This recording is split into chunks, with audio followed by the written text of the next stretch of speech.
ہم نے رب کے حکموں کو توڑا، ہم نے پرواہ ہی نہیں کی۔ ہم سمجھے دنیا میں آئے ہیں تو ہماری دنیا ہے، آوارہ ہوں، خواہشات نفس کے مطابق زندگی گزاریں، آنکھیں بے حیائی میں لگی رہیں، سوچیں آوارگی میں لگی رہیں، کان نغمے سنتے رہے، زبان جھوٹ بکتی رہی، ظلم و جبر کا بازار گرم رکھا، عصمتیں عزتیں پامال کرتا رہا، لوگوں کا مال لوٹتا رہا، حق غصب کرتا رہا، کلیجے اور دل چیرتا رہا، لوگوں کو زخمی کرتا رہا، لوگوں کے جذبات سے کھیلتا رہا، پرواہ نہیں کی کہ یہ دنیا ہے، امتحان گاہ ہے، چند دنوں کے لیے آئے ہیں، اللہ کے حضور پیش ہونا ہے، عملوں کا حساب ہونا ہے۔ اب جب وہ دیکھیں گے کہ ہمارے ساتھ کیا ہونے والا ہے تو ان کے چہرے پہلے بگڑ جائیں گے۔ کیوں؟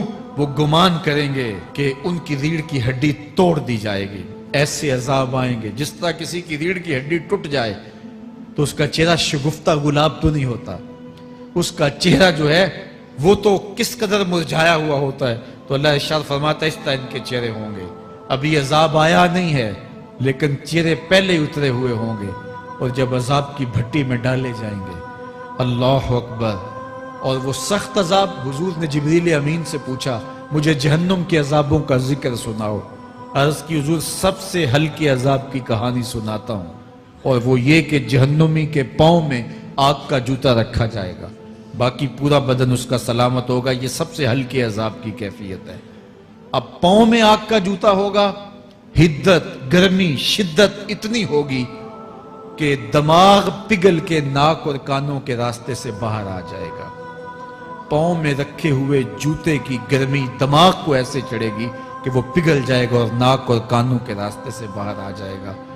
تو اللہ کے عذاب کے خوف سے چہرے بگڑ جائیں گے، حالت سلامت نہیں رہے گی۔ یہ بات ذہن میں رکھیں کہ اللہ جس کو جہنم میں ڈالے گا اس کو اس صورت میں نہیں ڈالے گا، یہ محمدی صورت ہے، یہ شکل اس کی چھین لی جائے گی اور اس کی شکل بڑی کر دی جائے گی۔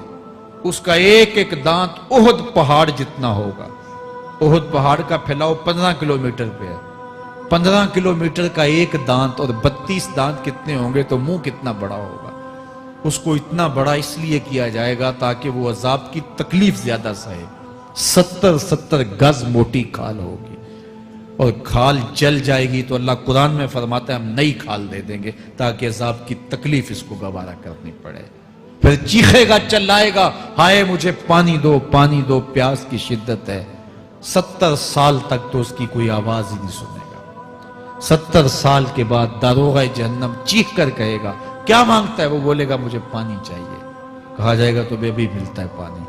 پھر داروغہ جہنم اسے پانی دے گا، کوکا کولا کی بوتل دے گا یا پیپسی تھما دے گا یا منرل واٹر کی بوتل دے گا؟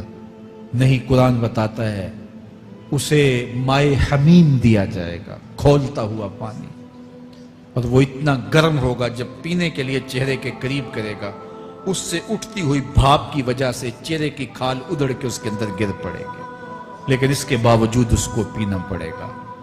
اللہ فرماتا ہے یہ دنیا ہی سب کچھ نہیں ہے، سمجھ لیا یہی سب کچھ ہے، آخرت کو بھول گئے، صبح اٹھے کام پہ چلے گئے، شام آئے آوارگی میں چلے گئے، صدائیں آتی رہی حی علی الصلاۃ حی علی الفلاح، کوئی پرواہ نہیں کی، نہ پیشانیوں نے سجدے کیے، نہ سوچوں میں پاکیزگی آئی، زندگی یوں گزار کے چلے گئے۔ ایسے نہیں، کہا ایک وہ ہوں گے جن کے چہرے شگفتہ گلاب ہوں گے، ایک وہ ہوں گے جن کے چہرے بگڑے ہوئے ہوں گے۔ اللہ اکبر، کلا اذا بلغت التراقی، یہ تو قیامت کا منظر ہے نا، قیامت سے قبل بھی ایک منظر ہے، اللہ اس منظر کو بھی بیان کر رہا ہے، کلا اذا بلغت التراقی، ہاں جب جان گلے کو پہنچ جائے گی۔ اے انسان تیرے اوپر وہ گھڑی بھی آنے والی ہے، وہ وقت بھی آنے والا ہے جب سانس اس ہنسلی میں اٹک جائے گا، جب سینے سے بھی سانس اوپر چلی گئی، اب ڈاکٹر بھی لا علاج قرار دے رہے ہیں کہ اب علاج نہیں رہا ہے، جان بس اب نکلنا چاہ رہی ہے، اور کہا جائے گا کوئی جھاڑ پھونک والا بلاؤ، اب ڈاکٹروں نے تو جواب دے دیا، اب سانس اٹک گئی گلے میں، چند لمحوں کی مہمان ہے، اب ڈاکٹروں نے کہا اب ہماری جانب سے لا علاج ہو گیا، اب لے جاؤ اس کو گھر، یا وینٹیلیٹر پہ ڈال دیتے ہیں اس کو، بس اب ہماری جانب سے کوئی اس کا علاج نہیں ہے. اب گھر والے روتے ہیں، کہتے ہیں کوئی جھاڑ پھونک والا لاؤ، کوئی دم والا لاؤ، شاید وہ کوئی دم کرے تو اس کی جان میں جان آ جائے. ڈاکٹروں نے تو لا علاج قرار دے دیا. وَظَنَّ عَنَّهُ الْفِرَاقِ. اللہ فرماتا ہے یہ تو جھاڑ پھونک والے کو ڈھونڈ رہے ہیں، لیکن جس کی سانس یہاں اٹکی ہے وہ سمجھ گیا ہے اب موت آ گئی ہے. اس کو یقین ہو گیا ہے کہ اب موت کے لمحے آ گئے ہیں، اب میں بچ نہیں پاؤں گا. اب آنکھیں تاڑے لگی ہوئی ہیں. وَالْتَفَّتِ السَّاقُ بِالسَّاقِ. پنڈلی پہ پنڈلی چڑھ رہی ہے. جب موت آ جاتی ہے تو پھر پنڈلی سے پنڈلی لپٹ جاتی ہے، اس کو پھر جدا کرتے ہیں اور جدا کر کے دونوں انگوٹھے باندھ دیتے ہیں تاکہ پنڈلی کے اوپر پنڈلی نہ چڑھے. اللہ وہ منظر بیان کرتا ہے، صاحب یہ وقت آنے والا ہے جب دونوں انگوٹھے باندھ دیے جائیں گے، جب ناک میں روئی ٹھونس دی جائے گی، جب چٹے لباس میں کفن دیا جائے گا، جب غسال کے سامنے بے بس پڑے ہوں گے، وہ چاہے یہ بازو اٹھائے چاہے یہ بازو اٹھائے، گرم پانی ڈالے یا سرد پانی ڈالے، جب بس پڑے ہوئے ہوں گے جو ہے وہ غسل دینے والوں کے، اور ناک میں روئی ہوگی اور دونوں انگوٹھے آپس میں بندے ہوں گے. یہ محل، یہ ماڑی، یہ کوٹھیاں، یہ بنگلے جس کو سویر شام لگ کے حلال حرام کی تمیز کیے بغیر بنایا تھا. غوث اعظم رضی اللہ تعالیٰ عنہ بولے مکان بنا رہا ہے، بسیں گے اور حساب تو جا کے دے گا. اور یہ تو ایک رات بھی تجھے اس گھر کے اندر نہیں رکھیں گے کہ چلو ایک رات مہمان رکھ لیں. کہتے ہیں نہیں نہیں، مہمانوں نے بھی جانا ہے تو جلدی کرو، اس کو سپرد کراؤ. وہ تو تیرا لباس بھی پھاڑ کے اتاریں گے، خود غسل دینے کے لیے تیار بھی نہیں ہے. تجھ سے خوف آنے لگا ہے. جاندی واری ڈرونا بنے ہوتے، ہاتھ نہ لاندے ڈر دے. جنہ لئی تو پاپ کمائے، اج کتھے نہیں تیرے کر دے. آج تو وہ تیرے ساتھ تجھے غسل دینے کے لیے آمادہ نہیں ہے. وَالْتَفَّتِ السَّاقُ بِالسَّاقِ. جب پنڈلی پہ پنڈلی چڑھنے لگ جائے گی. إِلَىٰ رَبِّكَ يَوْمَئِذٍ الْمَسَاقُ. اس دن تیرے رب کی طرف ہی لوٹ کے جانا ہے. فَلَا صَدَّقَ وَلَا صَلَّىٰ. اس نے نہ تو سچ مانا اور نہ نماز پڑھی. وَلَٰكِنْ كَذَّبَ وَتَوَلَّىٰ. ہاں جھٹلایا اور منہ پھیر کے چل پڑا. ثُمَّ ذَهَبَ إِلَىٰ أَهْلِهِ يَتَمَطَّىٰ. پھر اپنے گھر کو اکڑتا ہوا چلا. اولا لک فاولا ثم اولا لک فاولا. تیری خرابی آ پہنچی، ہاں تیری خرابی آ پہنچی. اَيَحْسَبُ الْإِنسَانُ أَن يُتْرَكَ سُدًى. انسان دنیا میں یہ گمان کرتا ہے اس کو سدا چھوڑ دیا جائے گا. سدا عربی میں ایسے اونٹ کو کہتے ہیں جس کی مہار کسی کے ہاتھ میں نہ ہو. شترے بے مہار، جہاں مرضی جس گھاٹ سے چاہے پانی پیے، جہاں سے مرضی چارہ لے، تو شترے بے مہار کو کہتے ہیں سدا. تو یہ انسان بھی گمان کرتا ہے کہ میں بھی سدا ہوں، مجھے کوئی کیوں پوچھے، میرے جذبات پہ کوئی کیوں قدغن لگائے، مجھے کیوں روکے کوئی.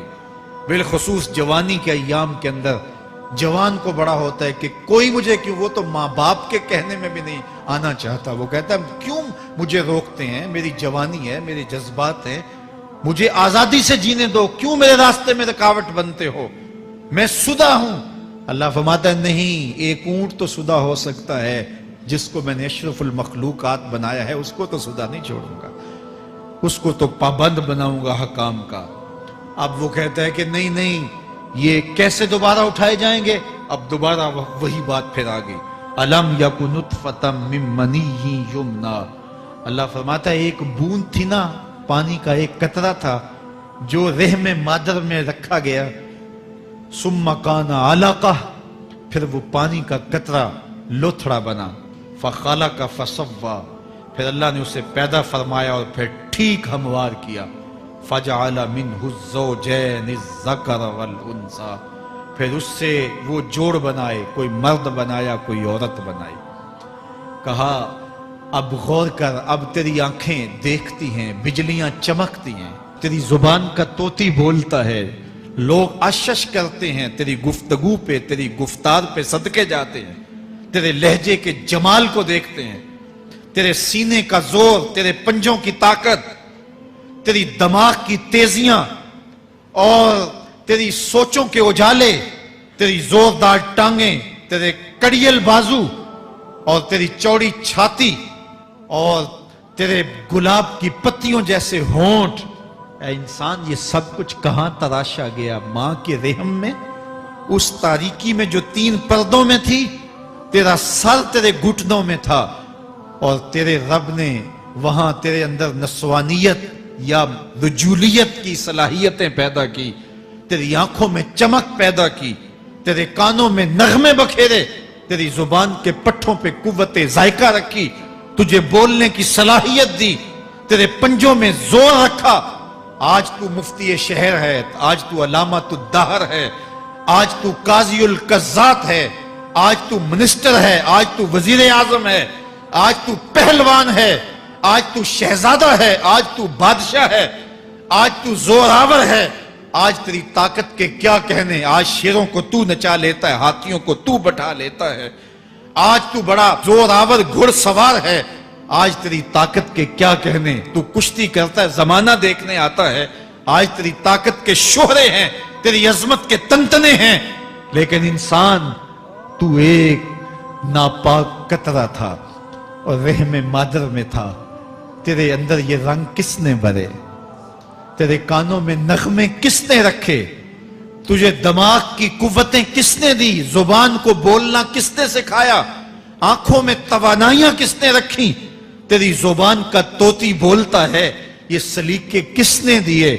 پھر اللہ فرمایا، کتنا زوردار بیان ہے، الیس ذالک بقادر علی ان یحیی الموتى، جو ماں کے پیٹ میں ایک نطفے کو ایک خوبصورت انسان بنا سکتا ہے، ہڈیوں کو جوڑ کے دوبارہ انسان نہیں بنا سکتا؟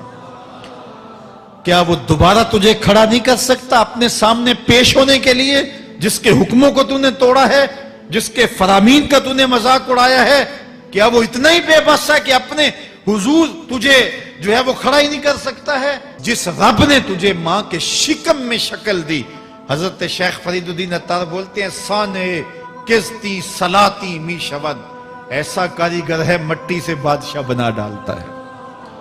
اس نے مٹی سے دارا و سکندر بنائے، اس نے مٹی سے جو ہے وہ رستم و سہراب بنائے، اس نے مٹی سے کیا کیا بنا دیا جو مٹی سے بادشاہ بنا سکتا ہے، جو نطفہ رحم مادر سے جو ہے وہ شکل اور صورت اور رنگ اور جمال بنا دیتا ہے۔ تیری صورت نکھرتی ہے، تیرے ہونٹ گلابی ہیں اور تیری نرگسی آنکھیں ہیں، تیرے ریشمی بال ہیں اور تیری خوبصورت رنگت ہے، تو چال چلتا ہے تو لگتا ہے قیامت چل رہی ہے، تیرا قد رانا جو ہے وہ صنوبر کو شرماتا ہے، تیری گفتار کے تنتنے ہیں۔ جس نے اتنی خوبصورت شکل ماں کے رحم میں بنائی، کیا وہ ہڈیوں کو جوڑ کے دوبارہ انسان نہیں بنا سکتا؟ وہ دوبارہ انسان بنائے گا اور پھر تجھے اپنے حضور کھڑا کرے گا۔ اور ایک حدیث میں آتا ہے، اللہ بندے کو اپنے حضور کھڑا کرنے کے بعد اپنے سامنے سے ہٹنے نہیں دے گا جب تک 5 سوال نہیں پوچھ لے گا۔ ان عمرہ ہی فیما افنا ہو، اس کی عمر کے بارے میں پوچھے گا، کہاں ضائع کی؟ میں نے تجھے زندگی دی، 60 سال 70 سال 40 سال 50 سال، اس زندگی کو کہاں گزار کے آیا ہے؟ ان شباب ہی فیما ابلا ہو، اس کی جوانی کے بارے میں پوچھا جائے گا، جوانی کہاں گزار کے آیا ہے؟ مجنوں تو نہیں بنا رہا، خواہشات کا اسیر تو نہیں ہو گیا، دیوانوں کی طرح زندگی تو نہیں گزار کے آ گیا؟ تیری جوانی کسی چوک میں تو نہیں گزری، تیری جوانی آوارگی میں تو نہیں گزری، ساری رات سوشل میڈیا کے اوپر گندگی اور غلاظتیں تو نہیں دیکھتا رہا؟ تیری زندگی گزری کہاں ہے؟ تیری جوانی گزری کہاں ہے؟ اگر کوئی جواب نہ ہوا تو پھر کیا جواب دے گا؟ اور وہ کتنا خوش نصیب ہوگا جو کہے گا، مالک میری جوانی سجدوں میں گزری، میری جوانی قیام میں گزری، میری جوانی رکوع میں گزری۔ میرے حضور فرماتے ہیں، سبعۃ یظلھم اللہ فی ظلہ یوم لا ظل الا ظلہ، 7 اشخاص ایسے ہیں قیامت کے دن جب کوئی سایہ نہیں ہوگا، اللہ ان 7 کو اپنے عرش کا سایہ دے گا۔ ان میں سے دوسرا شخص میرے حضور نے بیان فرمایا، وشاب نشأ فی عبادت اللہ، وہ جوان جس کی جوانی اللہ کی عبادت میں گزری۔ جوانوں، اپنی زندگی کو مالک کی دہلیز پہ لے آؤ۔ جوانی وہی ہے جو مالک کی چوکھٹ پہ گزرے۔ اپنے دل کا تعلق جوڑو، عشق کرنا ہے تو پھر آمنہ کے لال سے کرو، محبت کا رشتہ ان سے جوڑو، تعلق کا ربط ان سے قائم کرو، جوانی کو دین کی راہ پہ ڈالو۔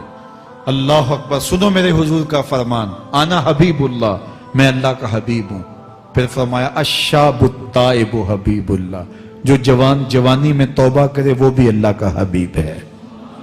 آؤ اللہ کے حبیب بن جاؤ، اللہ کے حبیب بن جاؤ، اللہ کے حبیب بن جاؤ، اللہ کے محبوب بن جاؤ۔ لیلۃ القدر کی گھڑیاں ہیں، رات کا پچھلا پہر ہے، اللہ کے حضور یہ عہد کر کے اٹھو، مالک جو زندگی گزر گئی، آئندہ جوانی کا ایک ایک لمحہ تیرے لیے گزرے گا، جیوں گا تو تیرے لیے، مروں گا تو تیرے لیے، میری ایک ایک سانس تیرے نام وقف ہوئی، میری زندگی کی ایک ایک ساتھ تیرے نام وقف ہوئی، میں اپنا سب کچھ تیرے لیے پیش کرتا ہوں۔ میری زندگی کا مالک بھی تو ہے، میری موت و حیات کا خالق اور مالک بھی تو ہے، یہ زندگی تو نے دی، تیری امانت ہے، تیرے حضور ہی پیش کرتا ہوں۔ اور لیلۃ القدر کی گھڑیوں میں اس عزم کے ساتھ گھروں کو لوٹو کہ اللہ میری زندگی کا ایک ایک لمحہ تیرے نام ہوا، آنے والے موسم تیرے نام ہوئے، میری جوانی تیرے نام ہوئی، میرے آنسو تیرے نام ہوئے، میری پیشانی تیرے نام ہوئی، میرے دل کی دھڑکن تیرے نام ہوئی، میری صلاحیتیں تیرے نام ہوئی، میری زبان بولے گی تو تیری تسبیح بولے گی، تیرے ذکر کے ترانے پڑے گی، میرے کان سنیں گے تو قرآن کے نغمے سنیں گے، میری آنکھیں دیکھیں گی تو مالک تیری قدرت کی نشانیاں دیکھیں گی، تیرے رسول کا روضہ دیکھیں گی، تیرا کعبہ دیکھیں گی۔ مالک میری زبان سچائی کے نور سے مالا مال ہوگی اور میں ساری زندگی تیرے نام کرتا ہوں۔